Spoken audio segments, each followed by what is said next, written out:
porque a gente tem aí mais uma entrevistada no ar, um caso muito forte, eu convido vocês a ficarem acompanhando, que é o caso de uma mãe que infelizmente perdeu a filha, né? A filha foi vítima de um assassinato, isso faz alguns anos. Reportagem que está na nossa página aqui no UOL. Queria até abrir essa reportagem para a gente mostrar para a nossa audiência. Vamos abrir essa reportagem aqui mostrando o caso dessa mãe que sofreu demais com a morte da filha.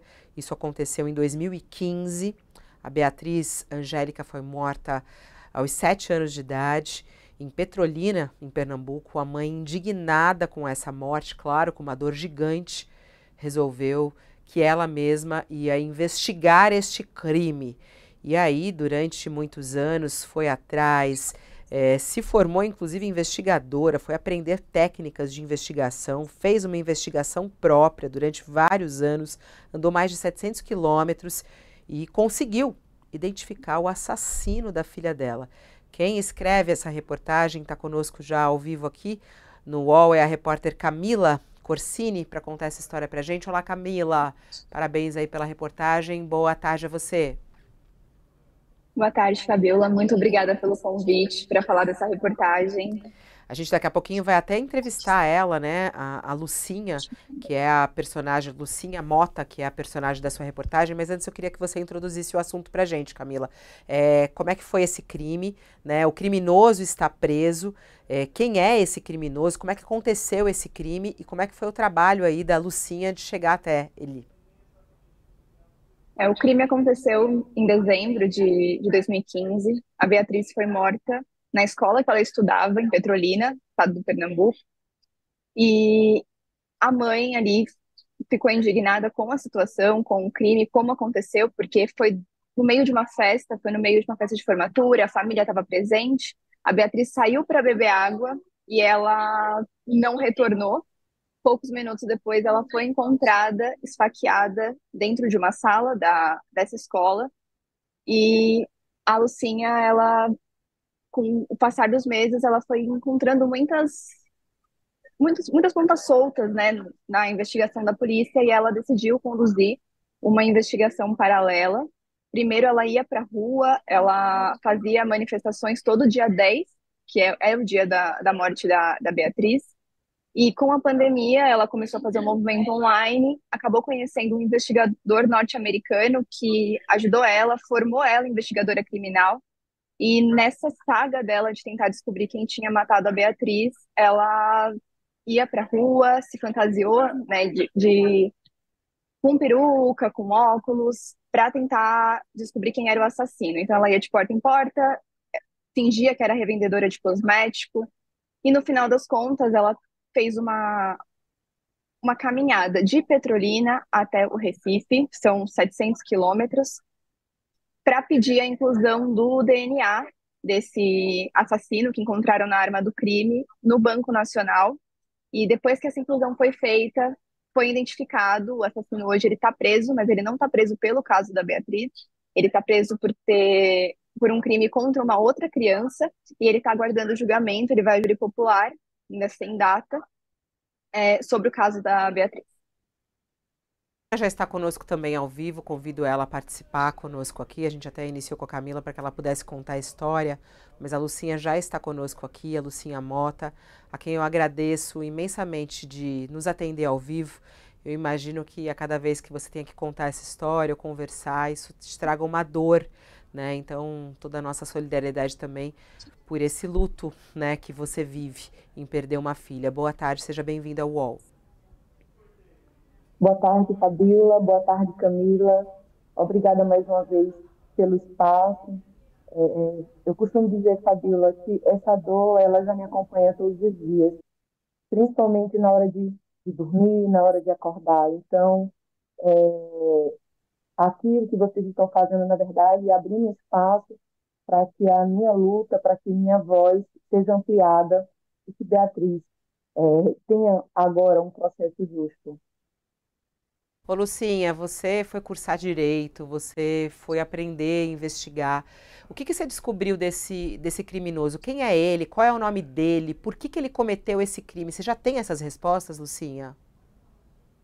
Já, Fabiola, meados de 2019, a equipe da Citigroup, lá em Miami, eles produziram um relatório com base nas imagens de câmeras de segurança do entorno do colégio. Então, desde lá de 2019, eles já tinham o perfil, né, do assassino de Beatriz. Então, ele é um pedófilo. E ele estava ali naquele dia no colégio, caçando, em busca de uma vítima. E o perfil das vítimas dele são meninas de 5 a 14 anos. Eu tenho esse laudo desde 2019, então, assim, para eu poder desconstruir tudo aquilo que a Polícia Civil de Pernambuco criou durante toda a investigação foi muito difícil, mas aí a partir de muito treinamento, muito estudo, acompanhamento e a ajuda da Citigroup, que é uma empresa de investigação, ela forma investigadores criminais, ela treina a policiais, ela inclusive está agora no Brasil, a Citigroup, e a partir daí foi que eu comecei, de fato, a entender esse mundo, né, que era muito longe da minha realidade. Muito. Para mim foi muito difícil, muito, mas Deus enviou pessoas maravilhosas para estar ao meu lado, para me acompanhar nessa caminhada, para que a gente pudesse chegar ao autor do crime, a gente pudesse ter certeza de tudo que aconteceu e o que motivou esse crime bárbaro. Lucinha, tem o teu áudio tá muito abafado. Tem alguma coisa tampando aí a entrada do áudio do seu celular? Não sei se tem alguma coisa. Tá muito ruim o seu áudio. Está com dificuldade de Não, ouvir. não, talvez seja o meu fone. Eu vou retirar o meu fone, Isso, tira tá? o seu Talvez fone de seja ouvido. Eu acho ele. que vai ficar bem melhor, Lucinha. Ela vai tirar o fone, a Lucinha Mota está contando o caso dela, mas a reportagem da Camila está super completa a respeito disso. Você sabe o nome do criminoso, Camila?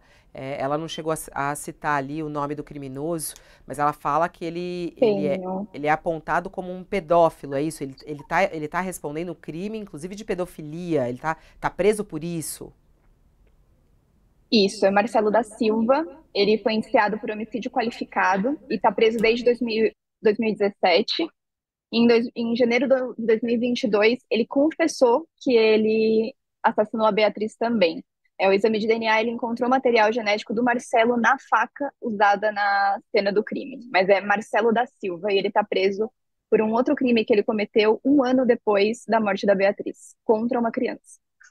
Da Beatriz, Camila, a gente está tentando recuperar ali a fala dela. No caso da Beatriz, exames foram feitos, ela também foi violentada por ele, teve algum ataque, porque ela morreu a facadas, pelo que, né, foi divulgado. No Melhorou? entanto, houve algum. A Lucinha voltou, vamos ver se melhorou. Olá, Lucinha. Oi, Fabiola, melhorou o Nossa, áudio? melhorou muito, melhorou muito. Você falava sobre o caso É o do, fone, desculpa. imagina, do O meu, criminoso, eu gosto do meu esse fone normal, mas ele simplesmente deu defeito. Aí eu peguei o do meu filho aqui, mas não Não deu tem problema, certo. Lucinha. Em relação ao criminoso, a gente estava até falando aqui sobre ele, você falava que ele está preso, né? E a Camila também contou isso, acusado de pedofilia, respondendo por outros crimes. No caso da sua filha, você teve alguma informação, foi feito algum exame nela? Ela foi violentada por ele? Não, ela não foi violentada, Fabiola, porque não deu tempo. Logo que ele capturou Beatriz, e ele teve 11 segundos para capturar Beatriz, pouco mais de 10 minutos eu desci para procurar Beatriz. Então, eu comecei a chamar a Beatriz. E, e ele não conseguiu cometer o crime, né? E graças a Deus, né? Ele não chegou a consumir. Mas por conta disso, e Beatriz ela reagiu, né? E ela certamente gritou, chamou muito, e ele conta isso, ele fala isso quando ele dá o depoimento dele, ele confessa o crime, ele fala inclusive isso, que Beatriz me chamava, gritava por mim. Então, foi por conta disso que ele tirou a vida de Beatriz dessa forma tão cruel e tão covarde, porque ele queria silenciar ela. E aí, em seguida, ele fugiu. Ô, Lucinha, a gente até lendo essa história e te ouvindo aqui, o que que você ainda espera, né? O que que você deseja? Qual é o teu objetivo? Você já alcançou o seu objetivo a descobrir esse criminoso? Ou não? Ainda falta alguma coisa? Não, nós não alcançamos ainda, Fabíola e Camila.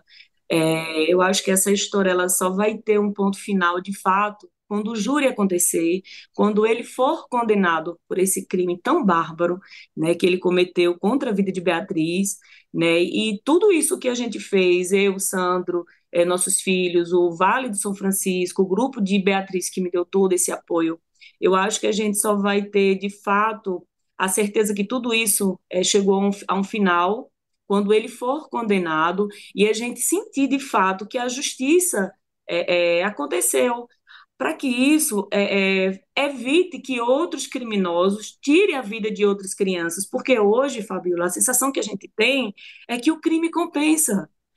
Compensa você tirar a vida de alguém e você ficar impune, porque o sistema ele parece que trabalha para que isso aconteça, para que seja mais um caso, para a estatística, porque esse era o caso de Beatriz, era para ser mais um para a estatística. E era isso que eu ouvia todos os dias nos corredores da delegacia aqui em Petrolina. E nós, a família, decidimos que não. Né? Eu abri mão de toda a minha vida, eu abandonei tudo, meu trabalho, meus estudos, minha família, para que eu mergulhasse no inquérito de Beatriz para chegar até a solução. E eu só cheguei, Fabiola, porque um investigador da polícia de Miami que entrou em contato comigo e falou assim, olha, o caso de Beatriz é solucionável. Enquanto aqui no Brasil, a maioria dos especialistas que eu ouvia, delegados de polícia, investigadores, todos diziam, você não vai mais encontrar o assassino da sua filha. Então, a gente tem que mudar isso. Então, eu espero que as pessoas que assistam essa entrevista, que leiam sobre o caso de Beatriz, elas renovem sua fé, sua esperança, e que não desistam, e que cobrem do Estado resposta para que os crimes não fiquem sem solução. Parabéns, Lucinha, que força, né? Só realmente eu acho que a dor da mãe, né, fazendo algo assim para poder encontrar. Só para ser muito claro e explicar para quem está nos acompanhando na audiência, você tinha o DNA que estava ali na faca, né? O sangue que ficou ali, ou a impressão dele, não sei o que você pode dizer. Como é que você encontrou o dele, né? Como é que conseguiu fazer ali o teste para que você conseguisse realmente comprovar que ele era o assassino? Fabiola, na arma do crime, logo após o crime, foi identificado células epiteliais, né, da pessoa que manuseou a arma do crime. Então, essa prova ela foi mantida de fato, né, de forma protegendo aí toda a cadeia de custódia. Então, desde o início, nós, a família, nós tínhamos essa consciência dessa prova. No entanto, a gente imaginava que existiam outras provas também. E a falha da investigação fez com que se estendesse por longos anos uma investigação que poderia ter sido resolvida no mesmo dia, como, por exemplo, uma digital. Né? Se aqui em Petrolina tivéssemos um perito papiloscopista para coletar digitais dele, do assassino, naquele ambiente, no mesmo dia nós já teríamos a identidade, porque no Brasil nós já temos um banco de dados de digitais. O banco de DNA é algo novo, né? A legislação ela é nova, ela partiu de 2012, houve algumas alterações em 2016, mas esse banco ele só é permitido para crimes hediondos ou crimes cometidos com violência contra mulheres sexualmente, por exemplo. Não é ainda um banco que atinja todos os criminosos, não é, infelizmente. Então, assim, essa também é uma luta nossa para que esse banco seja ampliado o perfil genético de criminosos, para que a gente possa chegar com mais rapidez. E a gente precisa também de investimentos para esse banco. Aqui eu contestava a polícia todos os dias. Por que que esse DNA não está no banco? Eles me traziam assim inúmeras desculpas para não botar esse DNA. Eu sei mais ou menos o que impediu desse DNA chegar até a este banco. E aí, no decorrer dessa investigação, por exemplo, eu descobri atos de corrupção por parte de peritos da Polícia Científica de Pernambuco. Inclusive, esse perito ele foi exonerado do cargo. Eu apresentei provas de que ele recebeu dinheiro do colégio onde minha filha foi assassinada para prestar um serviço para o colégio no mesmo período da investigação.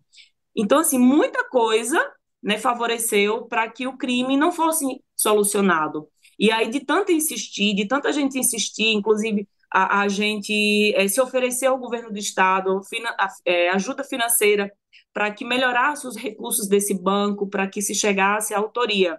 Mas, de fato, eles só fizeram isso, Fabíola, por incrível que pareça, após a caminhada. Durante a minha caminhada, eu cobrei muito do governador, na época de Pernambuco, para que ele aceitasse a ajuda, a colaboração, né, da polícia de Miami, e aí o consulado americano estava tentando fazer toda a intermediação na época, ou então que ele me ajudasse na federalização. A gente tem uma petição tramitando na Procuradoria-Geral da União e que ele me ajudasse para que o caso de Beatriz fosse federalizado, para a gente poder ter os recursos necessários para colocar esse DNA no banco. Mas, por incrível que pareça, no dia que eu cheguei em Recife, no dia 28 de dezembro, que eu mostrei isso ao governador, eu abri o inquérito, eu mostrei a ele o que estava faltando para se chegar ao assassino de Beatriz, e 3 dias depois, simplesmente, eles colocaram no banco e pegaram o assassino, que já estava preso desde 2016, porque tinha cometido um crime um crime de estupro contra uma criança de 8 anos de idade, que é o crime que ele está respondendo hoje. Então, assim, era um crime que já poderia ter sido descoberto no dia, um exame simples e muito barato, mas infelizmente o Estado ele não investe, ele não faz os investimentos necessários para que os profissionais tenham esses recursos disponíveis quando acontece um crime, né? E só depois de toda essa caminhada, de toda a exposição, foi que o governador percebeu que eu não ia desistir. Eu falei isso para ele, eu disse a ele, eu estou disposta a voltar caminhando para Petrolina, eu estou disposta a ir à corte em Genebra e vou te denunciar como cúmplice do assassinato da minha filha. Na época eu disse isso a ele, e eu vou dar procedimento a essa denúncia na corte, porque eu acho um absurdo, né? Hoje no Brasil não temos os investimentos necessários, a nossa polícia ela não é preparada e equipada, e é muito barato. A gente não está falando de milhões, algo que vai prejudicar os cofres de um Estado. Não, são recursos simples, mínimos, para que os investigadores, eu falo disso a partir de um treinamento. E olha só, esse trabalho que vai ajudar a esclarecer outros crimes, né? Olha, Lucinha, muito obrigada, né, por você estar aqui contando essa história e pelo teu trabalho, né? É claro que toda essa descoberta não traz a sua filha de volta, essa é uma dor que realmente, como você falou, vai ser para sempre, o que é uma tragédia, né? Mas ao mesmo tempo que vem a justiça, né? A gente segue acompanhando aqui, toda a nossa força a você. Um beijo e até a próxima, Lucinha. Eu que agradeço, Fabíola, Camila. Inclusive, o caso está em segunda instância agora para o juiz só determinar o recurso, né? E se ele não deferir o nosso pedido, que o júri aconteça, eu vou fazer outra caminhada no mês de dezembro, só que dessa vez para o Ministério da Justiça. O judiciário ele tem que ser célere. As vítimas, elas precisam dessa resposta. Obrigada, Camila. Obrigada, Fabíola. Camila, obrigada por estar aqui. Obrigada pela reportagem. Reportagem completa.